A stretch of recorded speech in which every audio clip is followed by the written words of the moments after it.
player shit. We gon' make it live with Big Dom. We ain't holding no punches. True players, we live, homie, no frontin'. Always talk about something. Zone taking over, you know that the wait is over. That in your face commentary is fire in the show up. We talk about sports, finance, and relationships. True players, we always playing the greatest hits. 1804, that mean Hades lit.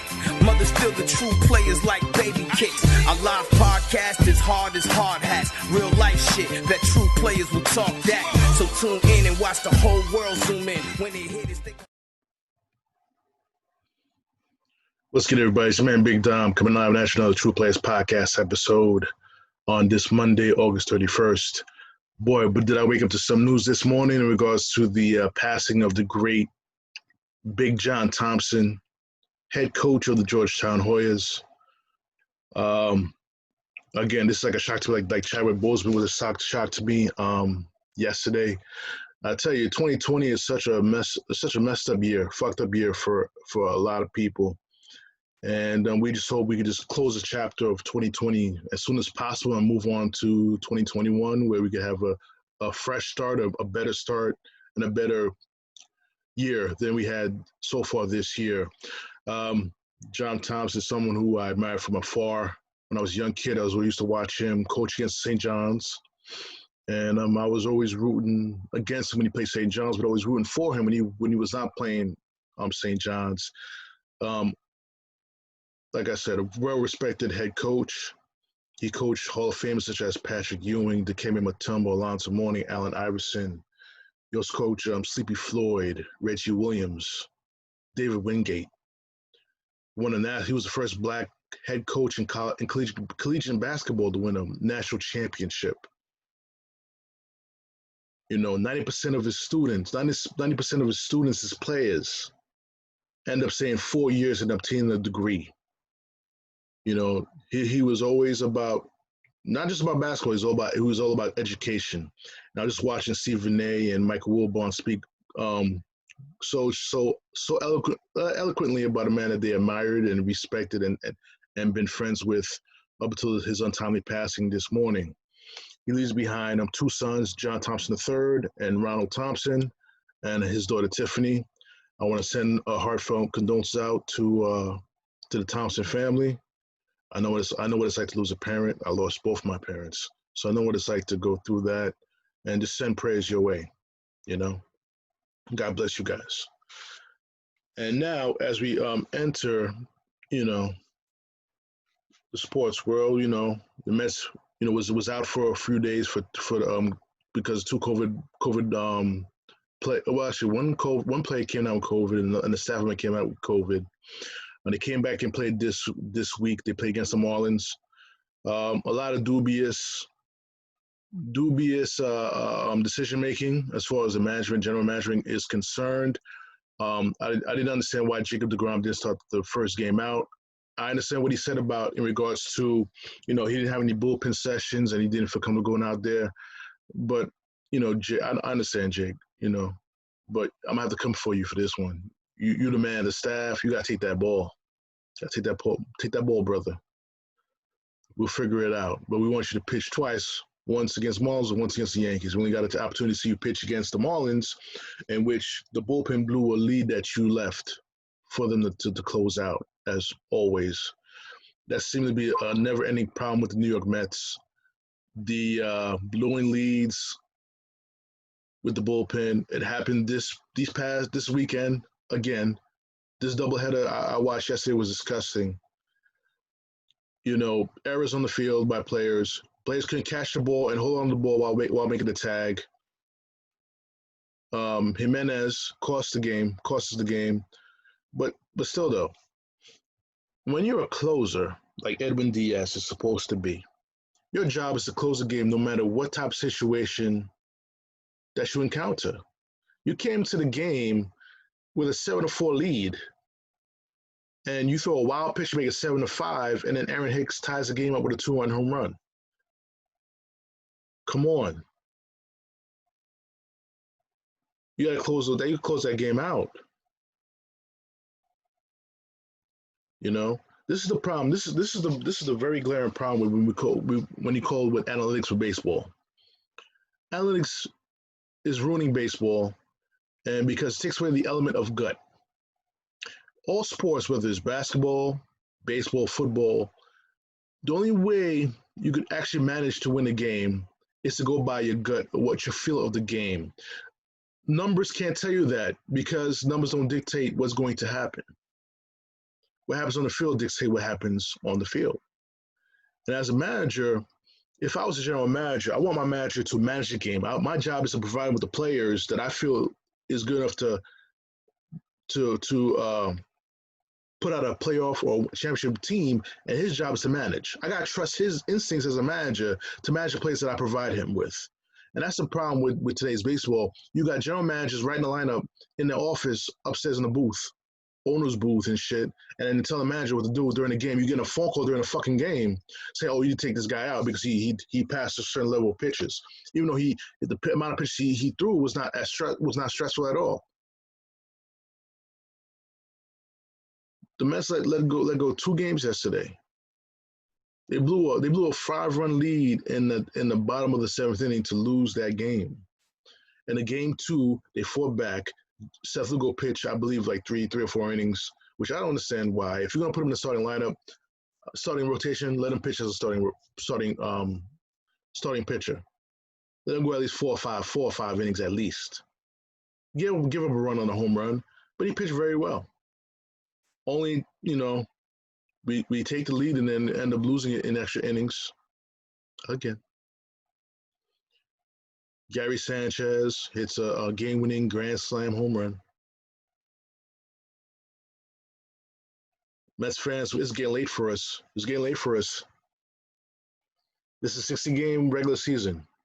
And if this team cannot make the playoffs when it was 8 teams from each league, then the entire staff needs to be relieved of their duties. Despite the bullshit opt-out by Cespedes, where he said he was concerned about COVID-19, that punk ass was actually dancing in Garden City, dancing salsa in Garden City with a female, which is bullshit. He acted like a little bitch because he wasn't getting his full money. You didn't deserve that money, buddy. And Marcus Stroman, I understand his plight. He had a tear in his calf. He missed the beginning of the season, beginning of the restart. But for you to not opt out and say your family was concerned about COVID-19 with what you saw, with the Marlins getting COVID, St. Louis had an issue with COVID, and even your own Mets team had issues with COVID. You decide to opt out at that particular point when your service time was already achieved, just so you could be a free agent? Come on, man. We can't have that. But good news on the forefront in regards to the Mets, it seems like Stevie Cohen is the front runner to become the next owner of the New York Mets, which I'm very excited about. They kept Jeff Wilpon out of the negotiations. Hopefully, we'll be official by the end of September that Stevie Cohen is going to be the new full-time Mets owner. What's going to happen with Brody Van Wagenen? I think Stevie Cohen, for what he saw the past 2 years, he was a minority owner. He owned 20% of the team at the time, to this time. What he saw from Brody Van Wagenen, I have to be quite sure that he's not happy with how the team is performing and the trades that he made. The only good trade he made was for J.D. Davis. So that in itself, he's going to clean house. I think he should clean house. He's the owner. Let's get a baseball guy in there, whether it's going to be Omar Minaya 2.0 or John Ricco or another baseball man, a guy who could, scout talent properly and make the correct trades for the team without sacrificing prospects in the organization for players who's going to opt out because of COVID-19. Or over-the-hill play. Or no, I won't say over-the-hill players because Robert Cano has been playing very well when he's on the field. Edwin Diaz can't even close the game anymore. That's my opinion about the situation.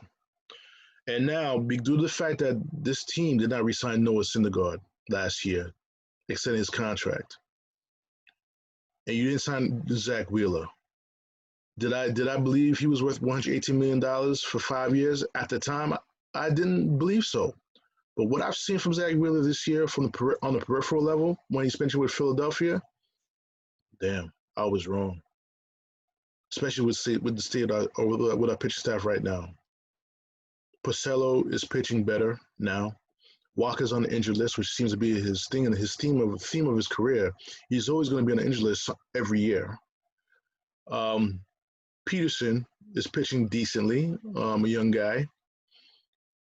If I was Noah Syndergaard right now, I would come in and be like, listen, you guys needed me last year, and I'm not giving you a discount. You got to pay me full price, even though I'm coming off Tommy John surgery. I'm still better than at least 4/4 of the staff. Well, 3/5 of the staff. You're better than Steven Matz. I don't know what's going on with him. He has all the talent in the world. I'm a big proponent of having a big time left-handed starting pitcher on the staff. But if you can't keep your composure when you give up a home run, you let the game slip away from you. That's between the ears. You got to work on that. And he deserved to lose his spot at the starting line in the starting rotation. He didn't pitch well this year. But I would still tender him a contract when the season's over. I wouldn't non-tender him. That'd be stupid. So that's all I'm going to say about the New York Mets on this end, because me talking about the Mets is going to be even a frustrating proposition for the rest of the season. God willing, I hope they make the playoffs. They're 4 games below 500 as of this time. And I definitely hope they make the postseason, at least at the AC. At least give us something to watch on SNY. Other than that, we'll be waiting for the official announcement of Steve Cohen taking over the team from the Wilpons. So that's what I'm going to speak on that. Let me go into basketball. I know I haven't spoken to you guys in a minute in regards to basketball. I want to talk about the hiring of Tom Thibodeau as new head coach. Used to be assistant coach under Jeff Van Gundy. I believe it was a good hire. A guy who was defensive minded, built for New York. My only concern is he may wear the players out. From what I've heard from previous stops in his careers in Chicago and Minnesota. But my thing is that when players who don't play for a coach speak out about how he should not even get a job, like David West did, and I understand his gripe. He feels that, a lot of white coaches get 2 second and third chances where black coaches only get 1 chance.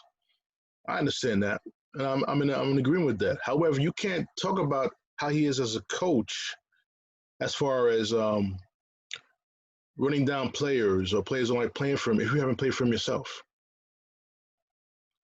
You watch it from peripheral area, doesn't matter. I want to hear from Derrick Rose about how he was as a coach. I want to hear from Joakim Noah, Jimmy Butler. Those are the guys I want to hear from, not from you. And my heart is for my heart. Who I wanted to be a head coach was Mark Jackson. I want him to be a head coach over Fitzdale. Brooklyn guy, St. John's alumni, played for the Knicks as a point guard. Rookie of the year as a Knicks point guard. He's the one that started the dynasty. He laid the foundation for the dynasty of the Golden State Warriors. That's him. So we all know what Mark Jackson's capable of.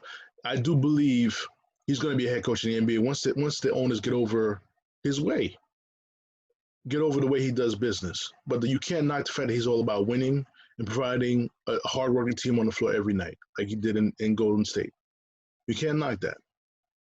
So, Mark, I hope you get another job, definitely as a head coach. Hopefully, coach the Knicks for soon, eventually. But that means that Tom Thibodeau didn't do a good enough job. But I'm all about, it's been 20 years since the Knicks has been relevant and been good consistently. I'm at a point now. Listen, I want anybody to coach a team and make the Knicks relevant again. Excuse me. So now, due to the fact that Tom Thibodeau is head coach, his staff is being filled out. He brought in Kenny Payne, assistant coach with John Calipari in Kentucky. Hopefully, with that presence, he'll help Kevin Knox develop into the player that I think he should be. I think when the Knicks signed Marcus Morris, I think it stunted his growth as a player. He needed that playing time, more playing time, and things like that. Also, help R.J. Barrett develop as a player. Also, former Knicks head coach Mike Woodson is coming back to the team, which when he was coaching the Knicks, I had a problem with him as far as his offensive philosophy with his ISO Joe, ISO Mellow offense, which kind of hurt his superstar players because they kept going ISO and putting some tremendous strain on their bodies to score. But one thing about Mike Woodson, you can't knock his knowledge on defense. Him and Thibodeau are going to be a formidable team as far as on the defensive side of the ball. So I'm actually excited about that, and possibly possible veteran players who may come to the Knicks because of Tom Thibodeau. Players like Chris Paul, which you got to get him via trade. He does come with two more years of at least $25 million. I'm not sure the exact contract, but he'll come with a 2-year, $50 million contract still left that needs to be paid, which may hurt the cap room. Carmelo Anthony, who flirted with the idea when he was a free agent from the Knicks before he resigned with the Knicks, of playing in Chicago for Tom Thibodeau. What a good way to end your career with the Knicks. After everyone thought he was finished, he showed in Portland that he was not finished. So we'll see what happens. But another guy who may come back as well is Derrick Rose. Derrick Rose is a good player, but he left a bad taste in my mouth when he played in New York. All the stunts he pulled in New York, he pulled disappearing acts without notifying the team and stuff like that. I can't trust him. I don't want any players that I can't trust on the Knicks team. I need somebody who I could trust. But if Thibodeau could find a way to make us trust him, I guess that'll be cool. But one thing about Tom Thibodeau, I think a player that may benefit tremendously from Tom Thibodeau taking over as coach is Frank Ntilikina, defensive player, long arms, point guard, 6'5", long arms. Thibodeau will find a way to get him on the floor, but he needs to get over his timidness. His shyness on the court, scoring and initiating the offense. He needs to become more aggressive as a basketball player. That's his problem. And work on his jump shot. You got an assistant general manager over there in Allen Houston. Well, he's a general manager of D-League. Who's a great shooter. Go hang out with him for a few lessons, Frank, and learn how to shoot. Chris Paul, you're gonna trade at least one of your draft picks, to get him. So we'll see what happens if it could happen or not.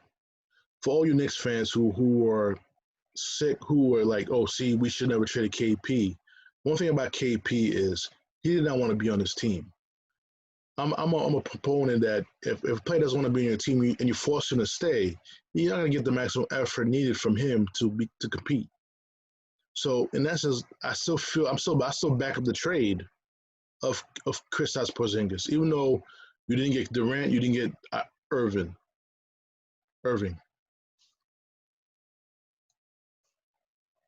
Totally agreement of that.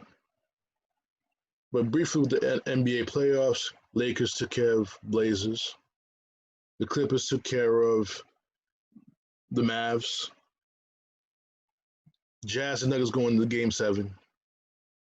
Houston, I believe, I got to double check that. I believe Houston beat the Thunder or they go going to a Game 6 tonight. I'm not sure. I will definitely double check on that for you guys. And on the East, the Bucks is facing the Heat. Boston advances as well. They face the Raptors, which they beat yesterday, take a 1-0 lead. My opinion is going to be a Boston and Milwaukee Eastern Conference Finals. But I would not be surprised if the Heat beat the Bucks. Would not be surprised at all.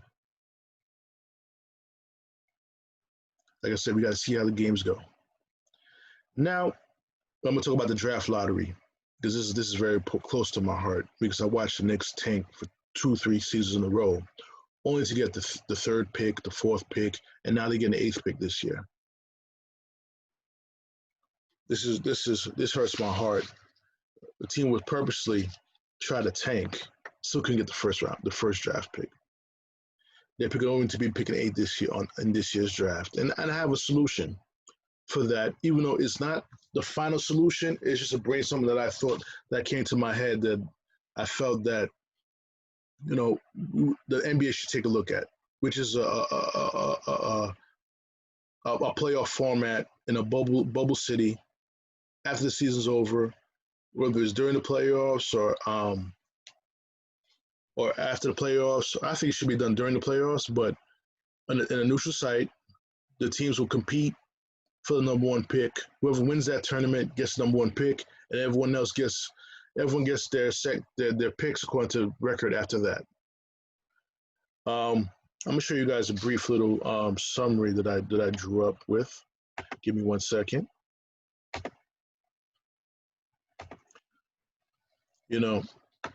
I thought about doing it in this way as far as, whether it's going to be a 10-team tournament or a 5-team tournament. And in this scenario, I did a 10-team tournament based on the regular season record of the 2018-2019 season, because this season has been prorated because of the COVID-19 pandemic. So I use this scenario. The Knicks, of course, get the number 1 seed because they had the worst record. Phoenix Suns will get number 2 over Cleveland, even though they have the same record, but Phoenix had the worst conference record. Then Cleveland will get number 3, Bulls get number 4, the Hawks get number 5, the Wizards get number 6, the Mavs get 7 due to the worst conference record than the Pelicans, who share the same record. The Pelicans get the 8th seed. The Grizzlies get the 9th seed, and the Miami Heat gets the 10th seed due to worse conference record than Charlotte, in which they have the same record. The 11th pick would then go to Charlotte, and then those top 10 teams would then play for the 10 slots, in which Knicks and the Suns would get a bye, and these teams would line up as such. Like I said, guys, it's just a rough draft. We have Cavs and Heat, game 1. The loser will then be the loser of all 4 of these games: Cavs versus Heat, Bulls versus Grizzlies, Hawks versus Pelicans, and Wizards versus Dallas. Loser of those 4 teams will get the 6 through 10 picks according to record. Whoever has the worst record will get the higher pick.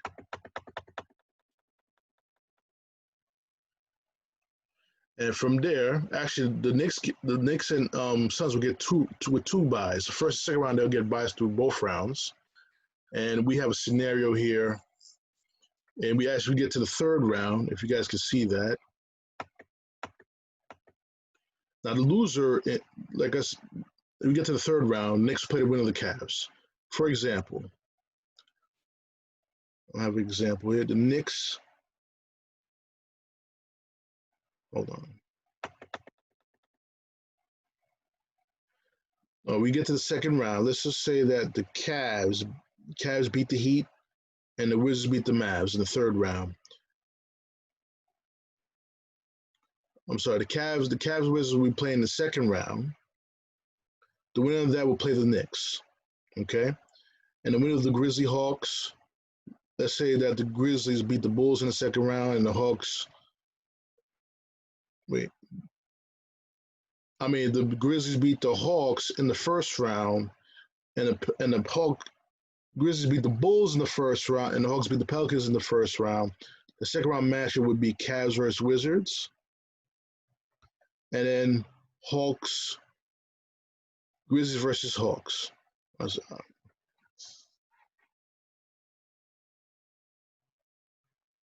I'm sorry, my bad, guys. Cavs versus Wizards will be the second round. And then, but that would be the game in the second round. For example, Grizzlies and Hawks in the second round, which the Knicks will play the winner of the Cavs versus Wizards game, and the Suns would play the Grizzlies and the Hawk game.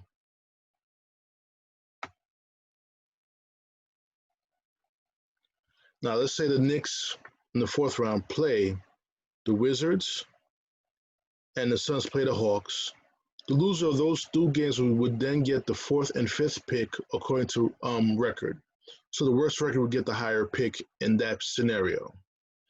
And from there you have the game for the number one pick, which would be the Knicks versus the Hawks. The winner gets the number one pick. The loser gets the number two pick. And I apologize, guys. The Wizards and Grizzlies would then play for the third pick, in which the loser would get the fourth pick, and the winner of that game would get the third pick. Like I said, it's not perfect. There's still some things to work on, but this is just a rough draft of a scenario that the NBA should use according to have draft order for the NBA draft. Instead of leaving it up to ping pongs and stuff like that, leave it up to the teams to compete for the number one pick. You know? So on that end, I'm going to sign off on this podcast. Once again, I want to thank you guys very much for listening to the podcast. The podcast could be viewed on YouTube on True Players Podcast. Subscribe to my YouTube channel.